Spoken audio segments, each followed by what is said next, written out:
ছন্দে ছন্দে হিসাব বিজ্ঞান অর্জন করি প্রকৃত জ্ঞান। ব্যয় সম্পদ আদায় চিনতে পারলে কে ঠেকায়। হিসাব বিজ্ঞানের প্রিয় শিক্ষার্থী বন্ধুরা, আশা করি সকলেই ভালো আছো তোমরা। হিসাব বিজ্ঞানের প্রকৃত বিশুদ্ধ জ্ঞানের জগতে আমি রিয়াজউদ্দিন তোমাদের সবাইকে জানাই সুস্বাগত। শিক্ষার্থী বন্ধুরা, তোমরা এই ক্লাসটি থেকে শিখতে পারবে সম্পদ কি এবং সম্পদের প্রকারভেদ, বিভিন্ন প্রকার সম্পদের সংজ্ঞা, উদাহরণ ও তাদের তালিকার সমন্বয়ে প্রস্তুতকৃত অত্যন্ত তথ্যবহুল এবং গবেষণামূলক একটি আলোচনা।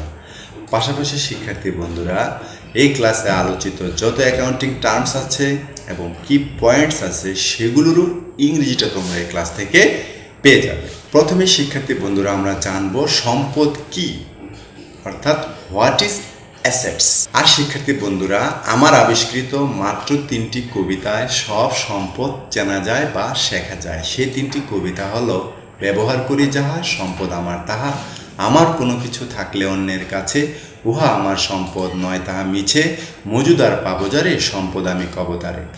এই 3টি কবিতা নিয়ে অত্যন্ত ব্যাখ্যা বিশ্লেষণমূলক, গবেষণামূলক চমৎকার একটি ক্লাস আছে, আমি ভিডিও ডেসক্রিপশনে দিয়ে দিব, তোমরা দেখে নাও, তাহলে সম্পদকে তোমরা সহজেই বুঝে যাবে। এবার শিক্ষার্থী বন্ধুরা আমরা জানবো সম্পদের প্রকারভেদ, ক্লাসিফিকেশন অফ অ্যাসেটস। সম্পদ শিক্ষার্থী বন্ধুরা মূলত 7 ধরনের মোটামুটিভাবে। প্রথমত হলো স্থায়ী সম্পদ, তারপরে চলতি সম্পদ, এরপরে তড়িৎ সম্পদ, মৌলিক সম্পদ, ক্রমহ্রাসমান সম্পদ, ক্ষয়শীল সম্পদ এবং সম্ভাব্য সম্পদ। আর শিক্ষার্থী বন্ধুরা, এই স্থায়ী সম্পদ হলো 2 ধরনের, যথা স্পর্শনীয় সম্পদ এবং অস্পর্শনীয় সম্পদ। কিন্তু চলতি সম্পদের কোনো প্রকারভেদ নেই, তবে চলতি সম্পদকে আমরা চলমান সম্পদ নামে হিসাব বিজ্ঞানে জেনে থাকি, আবার তড়িৎ সম্পদকে আমরা তরল সম্পদ নামে হিসাব বিজ্ঞানে জেনে থাকি। আবার শিক্ষার্থী বন্ধুরা, এই মৌলিক সম্পদগুলোকে ভুয়া সম্পদ নামে আমরা জেনে থাকি। তো শিক্ষার্থী বন্ধুরা, এই যে স্পর্শনীয় সম্পদ, এই স্পর্শনীয় সম্পদগুলোকে আবার দৃশ্যমান সম্পদও বলে, আবার এই অস্পর্শনীয় সম্পদগুলোকে অদৃশ্যমান সম্পদও বলে। আবার শিক্ষার্থী বন্ধুরা, এই চলমান সম্পদকে ভাসমান সম্পদ বলে, আবার এই তরল সম্পদকে হিসাব বিজ্ঞানে তড়িৎ সম্পদ বলে। আবার শিক্ষার্থী বন্ধুরা, যে দৃশ্যমান সম্পদ, এই সম্পদগুলোকে হিসাব বিজ্ঞানে প্রকৃত সম্পদ হিসাবে আখ্যায়িত করা হয়। অর্থাৎ প্রকৃত সম্পদ বলতে দৃশ্যমান সম্পদ, স্পর্শনীয় সম্পদ বা স্থায়ী সম্পদকেই বোঝায়। তাহলে চলো শিক্ষার্থী বন্ধুরা, এই যে এখানে আমি যত ধরনের সম্পদের নাম উল্লেখ করেছি, এখন আমরা প্রত্যেকটা সংজ্ঞা, উদাহরণ এবং তাদের ইংরেজি দেখব। প্রথমে শিক্ষার্থী বন্ধুরা, স্থায়ী সম্পদ, এর ইংরেজি ফিক্সড অ্যাসেট। এগুলো সব সম্পদ, সব ডেবিট হবে। এর ইংরেজি হলো যে সকল সম্পদগুলো দীর্ঘদিন ব্যবহার করা যায় বা ব্যবহার করা হয়, সে সকল সম্পদগুলিকে স্থায়ী সম্পদ বলে। যেমন ভূমি, দালান কোঠা, যন্ত্রপাতি, কলকবজা, আসবাবপত্র, অফিস ইকুইপমেন্ট, ইজরা সম্পত্তি, আরও আছে সুনাম, রেল পার্শ্ববর্তী স্থান, রেলওয়ে সাইডিং, সম্পত্তি উন্নয়ন, বিভিন্ন ধরনের যানবাহন বা গাড়ি, যেমন মোটর গাড়ি, ট্রাক, ভ্যান ইত্যাদি, patents, copyright, trademark, trade license, service mark, design ইত্যাদি। এবার শিক্ষার্থী বন্ধুরা, স্পর্শনীয় সম্পদ, এর ইংরেজি হলো টেঞ্জিবল অ্যাসেট। এগুলো সব সম্পদ, সব ডেবিট হবে। এর সংজ্ঞা হলো যে সকল সম্পদগুলো হাতে ছোঁয়া যায় বা স্পর্শ করা যায়। যেহেতু হাতে ছোঁয়া যায় বা স্পর্শ করা যায়, সেহেতু তাদেরকে চোখেও দেখা যায়, সে সকল সম্পদগুলোকে স্পর্শনীয় সম্পদ বলে। যেমন ভূমি, দালান কোঠা, যন্ত্রপাতি, আসবাবপত্র, একটু চিন্তা করে, এগুলো কিন্তু স্পর্শ করা যায়। পক্ষান্তরে শিক্ষার্থী বন্ধুরা, অস্পর্শনীয় সম্পদ, এর ইংরেজি ইনটেঞ্জিবল অ্যাসেট। এগুলো সব সম্পদ, সব ডেবিট হবে। আর এর সংজ্ঞাটা হলো যে সকল সম্পদগুলোকে হাতে ছোঁয়া যায় না বা স্পর্শ করা যায় না। যেহেতু হাতেও ছোঁয়া যায় না, স্পর্শ করা যায় না, তাই চোখেও দেখা যায় না, সে সম্পদগুলোকে হিসাব বিজ্ঞানে অস্পর্শনীয় সম্পদ বলে।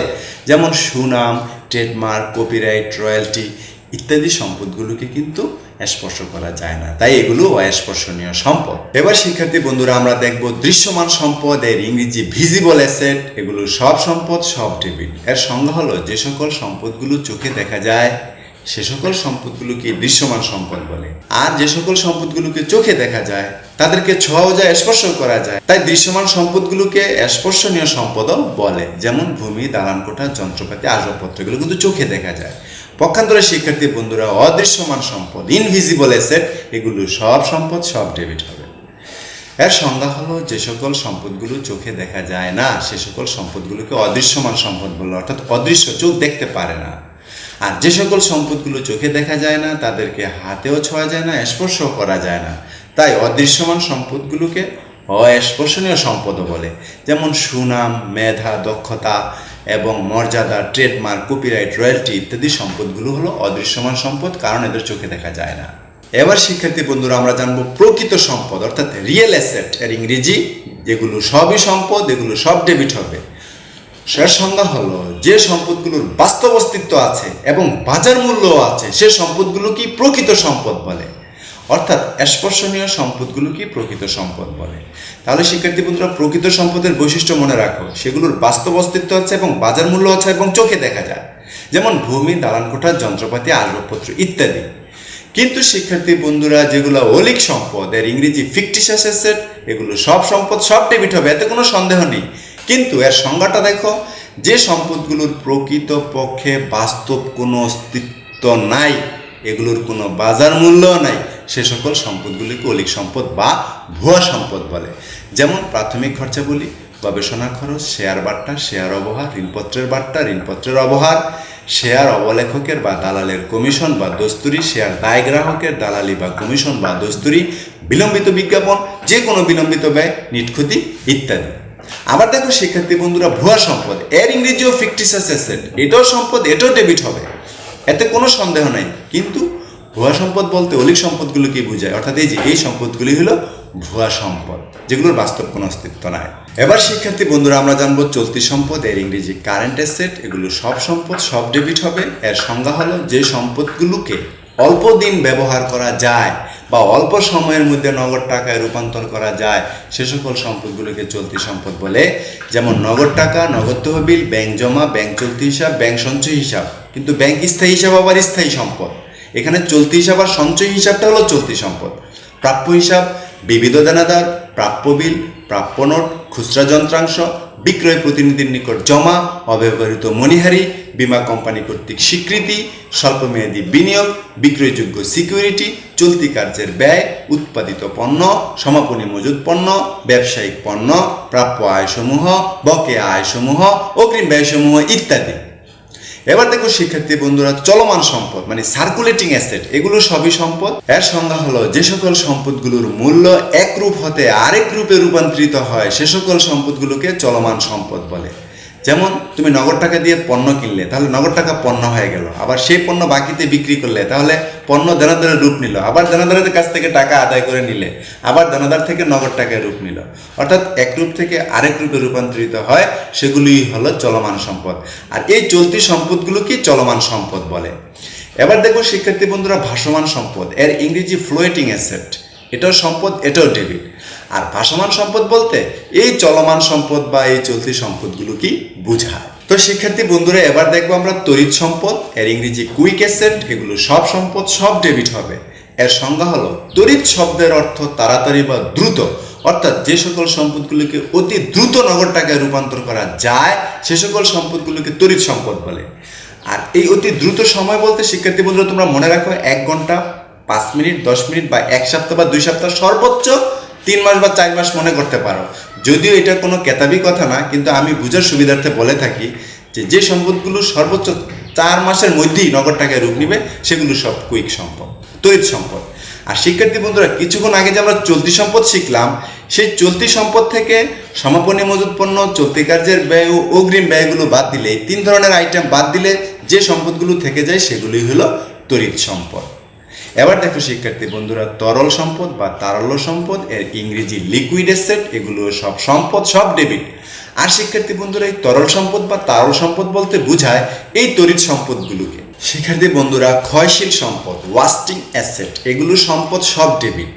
সংজ্ঞা যে সম্পদগুলোর পরিমাণ, এই কথাটা খেয়াল রাখবে, পরিমাণ এখানে ইম্পর্টেন্ট, যে সম্পদগুলোর পরিমাণ ব্যবহারের ফলে ক্রমাগত হ্রাস পেতে থাকে সেই সম্পদগুলোকে ক্ষয়শীল সম্পদ বলে। যেমন কয়লা খনি, তেল খনি, গ্যাস খনি, এই খনি থেকে তুমি যত কয়লা তুলবে তত কয়লার পরিমাণ কমে যাবে, তাই এগুলো হলো ক্ষয়শীল সম্পদ। এবার দেখো শিক্ষার্থী বন্ধুরা ক্রমহ্রাসমান সম্পদ ইংরেজি ডিমিনিশিং অ্যাসেট, এগুলো সব সম্পদ সব ডেবিট।